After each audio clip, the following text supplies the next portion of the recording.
राजस्थान की धरती पर एक बालक था और जब वो छोटा बच्चा था, चंद्रशेखर मिश्रा उसके माता पिता का निधन हो गया। माँ बाप दीक्षित जी दुनिया से चले गए, बेटा अनाथ हो गया, छोटा बच्चा था। सत्य घटना है माताओं बहनों, कहानी नहीं सुना रहा।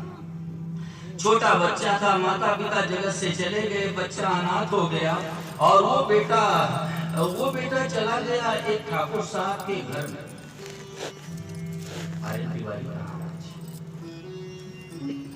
आयरन वाली बैठी है, वो बालक चला गया एक ठाकुर साहब की हवेली में और हवेली में जाकर माताओं बहनों रहने लगा और उसने काम क्या चुना? बछड़ों को चराना। छोटा बच्चा, छोटा बछड़ों को जंगल से चरा करके रोज लाना, यही उसने काम चुन लिया। और एक दिन की बात है, निरंजन झा बछड़ों को चरा करके लाया तो बछड़ों को तो उसने खूंटे में बांध दिया। छोटा बच्चा था, घर के अंदर तक आना जाना था। आंगन में जाकर के बैठ गया और दासी से कहा कि मुझे भूख लगी है, भोजन लाओ। माता ध्यान दे, अनाथ बच्चा है, माता पिता दुनिया से चले। बालक ने कहा कि मुझे भोजन दे दो, तो जैसे कहा कि मुझे भोजन दे दो, राजस्थान की चर्चा कर रहा हूँ, उस दासी ने क्या किया मेरे लाल, बाजरे की सूखी रोटियां सूखी बालक के सामने रख दी और कहा ले खा ले। और जैसे बासी रोटियां रखी निरंजन झा, तो बालक ने विचार किया कि ये सूखी रोटी है बाजरी की और ये कैसे मेरे गले के नीचे उतरेंगी। तो उसके मुंह से निकल गया कि मुझे थोड़ी सी राबड़ी दे दे।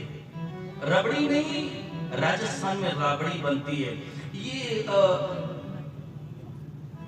बाजरे का आटा होता है, उसमें पानी माताएं मिला देती हैं, नमक डाल देती हैं, कुछ और डालती हैं, लिक्विड जैसा तरल पदार्थ, उसको कहते हैं राबड़ी। राबड़ी, रबड़ी नहीं, राबड़ी।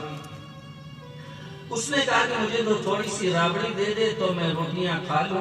तो दासी के मुंह से निकल गया निरंजन झा कि बड़ा आया राबड़ी खाने वाला, खाना हो तो खा ले, नहीं तो चला जा।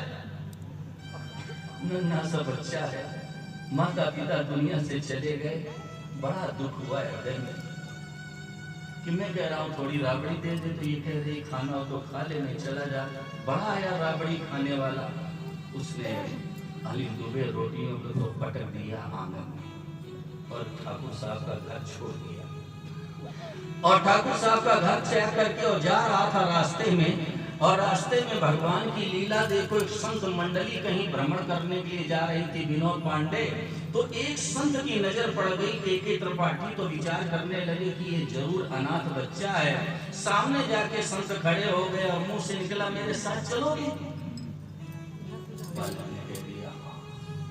हाँ, और जैसे ही कहा हाँ, तो संत ने हाथ पकड़ लिया और जैसे हाथ पकड़ा उसी समय हृदय में भाव पैदा हुआ कि अब इसको मैं महापुरुष बना के छोड़ूंगा, क्योंकि मैंने हाथ पकड़ लिया है।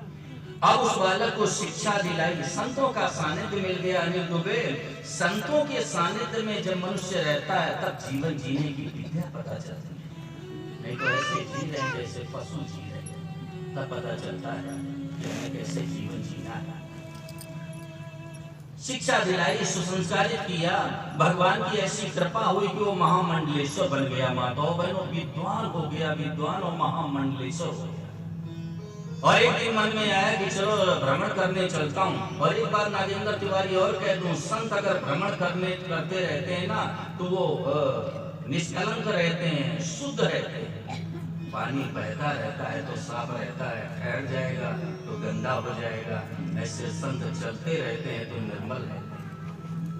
घूमने निकले महामंडलेश्वर और साथ में शिष्य मंडली भी थी, और घूमते घूमते भगवान की ऐसी लीला, उस मुनि ठाकुर साहब के गांव में पहुंच गए। और तो छोड़ो निरंजन झा, ठाकुर साहब की कोठी में पहुंच गए। ठाकुर साहब ने जैसे संतों के दर्शन किए, प्रसन्न हो गए। आज भगवान की कितनी बड़ी कृपा है, आज प्रभु की कितनी बड़ी कृपा है। गंगा मैया स्वयं मेरे घर बिना बुलाए आ गई, संतों का पदार्पण, संत चरण मेरे घर में गदगद हो गए, प्रसन्न हो गए। बस फिर क्या था, निवास की व्यवस्था सुनिश्चित हो गई, प्रसाद बनने लगा। और स्नान करने के उपरांत संत जिस समय आंगन में बैठ करके प्रसाद पाने लगे ना, बालक तो समझ गया, वो महामंडलेश्वर तो समझ गए कि ठाकुर साहब की कोठी है, लेकिन ठाकुर साहब नहीं समझ पाए कि वही बच्चा है जो बछड़ा चरा रहा था, वो नहीं समझ पाए। और जब संत भोजन करने लगे तो ठाकुर साहब के मन में आया निरंजन झा कि ये जो महामंडलेश्वर है ना, अगर मेरे हाथ से थोड़ा मोहन भोग ले ले, प्रसाद ले ले, तो मेरा जीवन धन्य हो जाए। और मोहन भोग का और पात्र लेकर जैसे ही महामंडलेश्वर के सामने गए और हाथ जोड़ के बोले कि महाराज थोड़ा प्रसाद मेरे भी हाथ से ले लो, आंखें सजल हो गई और मुंह से निकला मांगे मिली ना राबड़ी। ये वही घर है और वही आंगन है। मैंने कहा था राबड़ी दे दो, तो मिली नहीं। संत ने कहा मांगे मिली ना राबड़ी, करूं कहां लग वरण, मोहन भोग गले अटक्यो आ संतों की शरण। आज ये मोहन भोग खाने की इच्छा नहीं हो रही है, गले के नीचे नहीं जा रहा है। और यही आंगन है जहां मैंने मांग की कि थोड़ी राबड़ी दे दो तो मैं रोटी खा लूं, तो दासी ने कहा खाना हो तो खा ले, नहीं तो चला जा।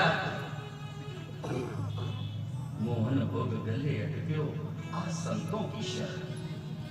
संतों का पावन सानिध्य मिल गया तो आज ये मोहन भोग खाने की इच्छा नहीं हो रही है। माताओं बहनों, मैं संदेश ये देना चाहता हूँ कि ऐसा कोई संत विलक्षण महापुरुष अगर हाथ पकड़ ले तो कल्याण सुनिश्चित है। फिर स्मरण कर लो, संत विशुद्ध मिले परिदेश।